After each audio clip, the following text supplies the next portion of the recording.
Ya, pemirsa, pemerintah memberikan kado awal tahun dengan memperlakukan pemeriksaan kesehatan gratis mulai Februari 2025. Program tersebut berlaku bagi masyarakat yang memeriksakan kesehatannya saat hari ulang tahun.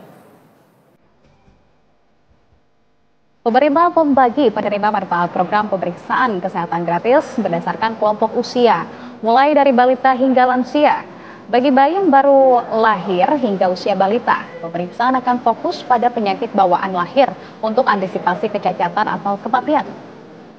Di golongan remaja, pemirsa deteksi dini pemeriksaan berfokus ke masalah diabetes, kesehatan gigi, dan juga kesehatan jiwa. Untuk golongan usia dari 18 hingga 59 tahun, pemirsa, penyakit ginjal kronis, untuk hipertensi dan juga penyakit liver dan juga obesitas.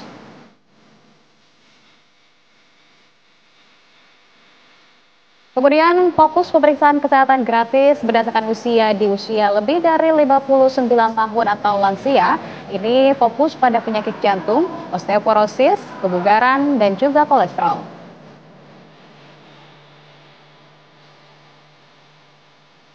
Kemudian pemirsa, cara untuk mendapatkan layanan pemeriksaan kesehatan gratis, yakni yang pertama adalah melalui mendaftar aplikasi Satu Sehat, yakni dengan cara unduh aplikasi Satu Sehat melalui mobile di ponsel. Isi kuesioner yang merupakan bagian dari screening awal deteksi kesehatan.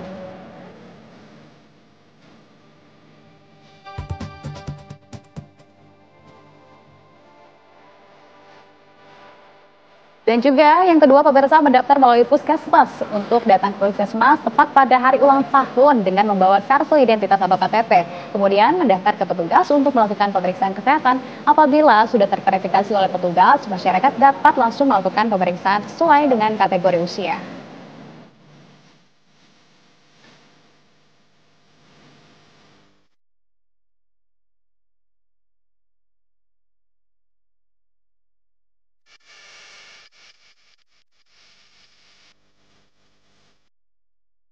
Dan pemirsa, untuk membahasnya lebih lanjut, kami sudah terhubung dengan anggota Komisi 9 DPR RI, sudah ada Pak Edi Wuryanto dan juga juru bicara Kemenkes, Ibu Widiawati. Selamat malam, Bapak dan Ibu.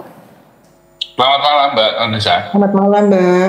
Baik, terima kasih sudah berkenan bergabung bersama kami di Berita Satu Utama. Saya ingin ke Ibu Widiawati terlebih dahulu. Ibu Widiawati, ini merupakan kabar baik tentunya bahwa program yang nampaknya tidak hanya memberikan perhatian pada kesejahteraan begitu, tapi juga mendorong kesadaran pentingnya kesehatan. Jadi ini rencananya kan akan dimulai di minggu kedua Februari, betul akan tepat dilaksanakan dan bisa dimanfaatkan oleh setiap pihak, Bu Widya?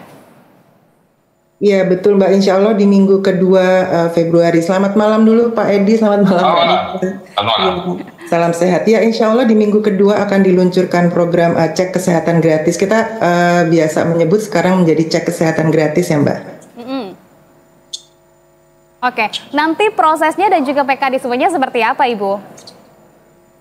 Proses ini apa pendaftarannya yang tadi seperti yang sudah diutarakan, kita memang pakai platform sistem informasi kesehatan yang Satu Sehat tadi. Jadi silahkan mengunduh, kemudian mengisi biodata diri, dan kalau misalnya mengalami kesulitan untuk mendaftar, bisa melalui ada WhatsApp chatbot Kementerian Kesehatan. Nomornya 0812 7887 8812. Nah, di situ masyarakat memilih tanggal pemeriksaan melalui aplikasi Satu Sehat tadi atau melalui chatbot Kementerian Kesehatan. Nah, tadi sudah diterangkan bahwa kalau anak usia sekolah akan dilakukan di sekolahnya pada awal pendaftaran ya, masuk sekolah. Kemudian kalau misalnya bayi baru lahir, didaftarkan oleh petugas kesehatannya melalui website itu pada saat ibu melakukan persalinan. Nah, kalau misalnya tidak dapat mendaftar mungkin karena tidak mempunyai handphone atau mungkin karena signalnya tidak bagus, maka masyarakat itu bisa datang langsung ke puskesmas dengan membawa identitas diri. Tapi diingatkan sekali lagi, selain itu juga untuk para lansia itu sebaiknya pada saat datang itu didampingi oleh pendamping, misalnya bisa anggota keluarga. Nah, ini juga kita mengingatkan bahwa untuk mengantisipasi masalah kesehatan yang ditemukan pada saat pemeriksaan nanti, bagaimana penanganannya. Nah, bagi masyarakat yang belum menjadi peserta JKN atau status kepesertaannya itu tidak aktif, maka sebaiknya masyarakat tadi itu mendaftarkan diri menjadi peserta JKN. Atau kalau tadi belum aktif, nah ini mengaktifkan kepesertaannya sebelum di hari ulang tahunnya. Jadi nanti datang mendaftar, kemudian akan dibantu oleh petugas puskesmasnya, dan kemudian juga kalau misalnya belum bisa mengisi akan dibantu isinya. Jadi begitu, Mbak. Sementara untuk pemeriksaan untuk pendaftarannya. Oke, baik. Cukup mudah dipahami tentunya oleh masyarakat. Saya ingin ke Pak Edi juga. Pak Edi, kalau melihat terkait program yang sangat baik ini, Pak Edi, untuk memastikan bahwa kemudian dari kelompok rentan, kelompok seperti lansia, dan juga tentunya penyandang disabilitas, Pak Edi, maupun masyarakat di daerah yang terisolasi, apakah akan mendapatkan akses penuh dan juga kemudahan layanan MCU ini? Apakah dari pihak DPR ini juga sudah mengkaji hal tersebut, Pak Edi? Ya, jadi paket screening ulang tahun ini memang sudah dibahas di Komisi 9 ya dengan Pak Menkes. Malah awalnya anggaran 3,2 triliun. Lalu Pak Menkes terakhir menyebut 4,7 triliun. Artinya Pak Presiden betul-betul serius di dalam program ini, dan Komisi 9 tentu support karena ini terkait dengan promotif preventif agar kecenderungan penyakit terutama katastrofik masyarakat kita itu terdeteksi. Lalu ada perubahan gaya hidup mereka, lalu mereka bisa mengantisipasi. Nah, tentu ini baru awal ya, baru awal dan akan dimulai Februari, maka tentu Komisi 9 akan terus memantau, mengawasi. Secara politik anggaran sudah oke, tidak ada masalah. Hanya kami harus menjamin bahwa jangan sampai program ini hanya dinikmati oleh masyarakat kota yang dekat dengan akses layanan kesehatan, yang rata-rata orang kota justru orang kaya nih. Lalu orang miskin yang ada di daerah-daerah terpencil, perbatasan yang jauh dari puskesmas, ini pun justru harus mendapat prioritas karena mereka lah yang sesungguhnya target sasaran yang harus dicapai. Nah, karena itu tentu pemerintah sudah mengantisipasi wilayah-wilayah yang jauh, puskesmas perlu disiapkan, SDM-nya disiapkan. Puskesmas yang jauh, teknologi alatnya belum ada disediakan, sehingga ketika masyarakat menjangkau puskesmas itu bisa bisa dengan mudah mereka menikmati layanan ini. Kemudian juga bagi lansia yang punya risiko tinggi penyakit, dia nggak bisa datang ke puskesmas, maka harus ada upaya aktif dari teman-teman tenaga kesehatan yang ada di puskesmas untuk turun door to door agar mereka semua menikmati dan intinya mereka dapat layanan ini. Oke, baik. Tentu sangat tidak sabar ya untuk melihat bagaimana kemudian nanti kick off dari program Pro Rakyat ini, Pak Edi. Tapi secara spesifik jika Anda tadi sampaikan terkait dengan anggaran 4,7 T begitu, dari awalnya adalah 3,7 triliun yang dikucurkan untuk program MCU ini. Pak Edi, bagaimana kemudian, apakah aliran anggaran ini dari mana, Pak Edi? Apakah kita juga tahu bahwa saat ini juga sedang meminimalkan anggaran-anggaran di sejumlah sektor begitu, efektivitas anggarannya sudah tepat atau belum dibandingkan memang pengalokasiannya untuk sektor yang mungkin lebih mendesak, lebih penting seperti peningkatan fasilitas kesehatan mungkin di daerah terpencil, penyediaan obat-obatan atau penggunaan sistem BPJS, apakah ini sudah efektif? Ini terobosan baru ya, Komisi 9 dan pemerintah kan mencari celah untuk menaikkan upaya promotif preventif ya. Kan selama ini anggaran kita terfokus pada upaya kuratif atau pengobatan. Justru terobosan baru Pak Presiden ini adalah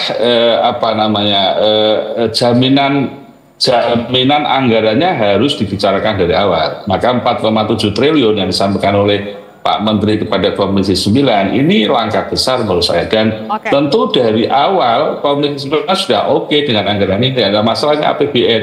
Jadi persoalannya apakah nanti 4,7 triliun bisa mengcover seluruh penduduk seperti yang disampaikan Pak Menteri atau tidak, nanti kita evaluasi.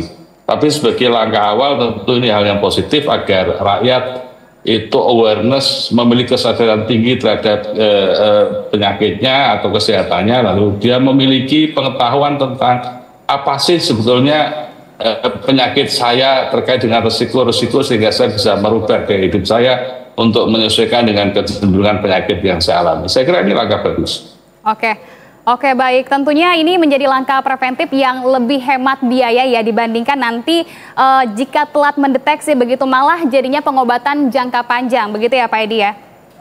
APBN kita habis untuk penyakit katastrofik ya, penyakit-penyakit seperti jantung, saraf, otak, ya, ginjal diakibatkan oleh keterlambatan kita mengetahui penyakit itu, padahal itu bisa dicegah. Nah, dengan pemeriksaan kesehatan gratis ini diharapkan tahu dulu.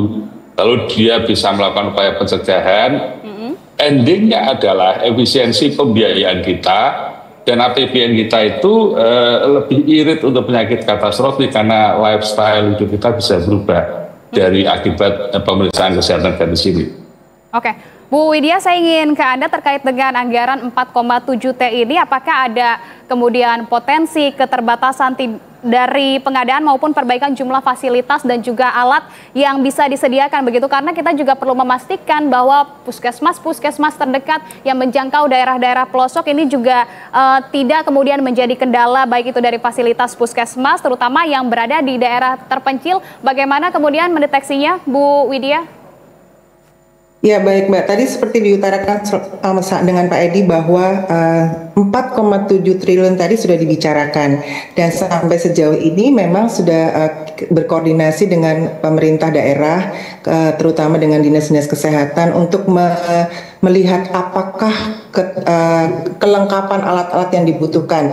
Nah sejauh ini beberapa puskesmas bahkan seluruh puskesmas sudah mempunyai beberapa alat sebagai pemeriksaan dasar. Jadi ini sebenarnya pemeriksaan dasar ya Mbak ya. Jadi di dinas kesehatan juga sudah dengan puskesmasnya, kemudian kita juga Bapak bahkan sudah turun dan memeriksa bahwa sampai di beberapa puskesmas terpencil pun di tempat jauh sudah ada beberapa alat yang memang dibutuhkan untuk pemeriksaan kesehatan gratis ini. Jadi mudah-mudahan kalau misalnya memang sudah launching itu semua akan tertangani dan itu akan terus berproses Mbak. Kalau misalnya ada tempat yang puskesmas yang misalnya belum ada, maka bisa dirujuk dan itu sudah ada pemetaannya gitu. Oke baik, Pak Edi, tapi saya ingin tahu juga Pak, menurut Anda kemudian apakah ada tantangan yang juga memungkinkan begitu, potensi tantangan yang akan dihadapi dalam implementasinya ini apa saja Pak Edi, mulai dari anggaran maupun daerah terpencil begitu, apakah ini juga sudah spesifik dan juga konkret diantisipasi? Puskesmas itu ada di otonomi daerah ya, wewenangnya ada di bupati wali kota. Jadi komitmen Bupati Wali Kota untuk mendukung program ini juga harus sinergi dengan Kementerian Kesehatan. Karena itu jadikan program Kemenkes ini bagi Bupati Wali Kota untuk meningkatkan akses layanan kesehatan pada rakyatnya. Dan saya pikir itu efeknya akan positif. Yang kedua, kan puskesmas juga menjadi tanggung jawabnya Bupati Wali Kota. Nah tentu saya harus menjamin ketersediaan alat dan SDM yang ada di masing-masing puskesmas itu bukan hanya menjadi tanggung jawab pemerintah pusat, tapi juga menjadi tanggung jawab pemerintah daerah. Karena itu Kepala Dinas Kesehatan Kabupaten juga harus mengecek betul kesiapan puskesmas di Februari ini agar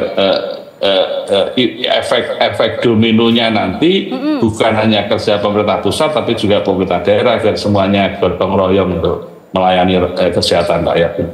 Oke baik, artinya menjadi kolaborasi dengan Pemda setempat begitu untuk menyediakan kemudian transportasi ataupun mendirikan pos-pos layanan kesehatan yang sementara dapat dijangkau di daerah-daerah yang mungkin cukup sulit dijangkau begitu ya. Ini sudah dilakukan juga koordinasinya. Nah itu soal itu Kementerian Kesehatan itu bagaimana besok launching itu lalu kemudian Mendagri, Menkes, saya pikir dua kementerian yang terlibat langsung ya. Saya kira nanti pasti kedua menteri ini akan berkolaborasi untuk menyukseskan program. Baik, Bu Widya, bagaimana tanggapannya? Sudah dilakukan koordinasi dan juga kolaborasi bersama dengan Pemda setempat?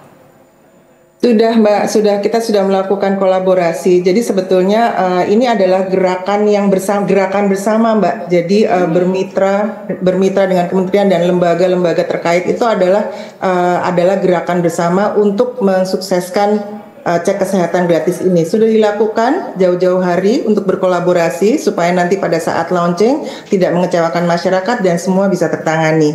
Jadi tetap terus berproses Mbak, tetap terus menjadi lebih baik dan lebih baik supaya pada saat masyarakat itu dengan senang hati untuk memeriksakan dirinya datang, itu tertangani dengan baik. Jadi kuncinya sebenarnya adalah yuk kita datang, yuk kita periksa, berani memeriksakan diri, dan kemudian berani untuk menerima dan melanjutkan pemeriksaan sehingga menjadi sehat kembali. Gitu. Oke, berarti ini koordinasi antara pemerintah dan juga sektor swasta. Apakah ini juga kemudian dilibatkan juga, Bu Widya? Iya, jadi nanti ada 10.000 puskesmas dengan 20.000 klinik swasta. Oke, baik. Bu Dia, terakhir mungkin ini keberlanjutan dari program, apakah ada jangka waktu tertentu bagi program ini atau memang ini akan dipastikan dapat menjadi jangka program yang panjang, Bu Widya? Insya Allah seterusnya, Mbak. Insya Allah seterusnya. Oke, baik. Artinya ini juga sudah menjadi catatan begitu ya, tanpa mengorbankan sektor-sektor lain yang membutuhkan perhatian ataupun dari anggaran tersebut, Bu Widya. Iya, mudah-mudahan ini adalah menjadi satu pemicu bahwa masyarakat mulai memperhatikan kesehatannya. Jadi tidak lagi biaya-biaya yang tadi diutarakan oleh Pak Edi akan jatuh kepada pembiayaan kesehatan, tetapi bisa ke tempat pembiayaan lain yang lebih dibutuhkan. Jadi kalau masyarakatnya sehat, mudah-mudahan akan mengurangi biaya-biaya untuk kesehatan. Oke, baik. Kita nantikan programnya kick off dan juga launching pada minggu kedua Februari. Begitu tidak sabar rasanya. Terima kasih kalau begitu atas update dan juga informasinya. Jubir Kemenkes Ibu Widya dan juga DPR Komisi 9 Pak Edi. Selamat malam, salam sehat selalu Bapak Ibu. Selamat malam. Terima kasih, selamat malam Pak Edi, Mbak Nisa.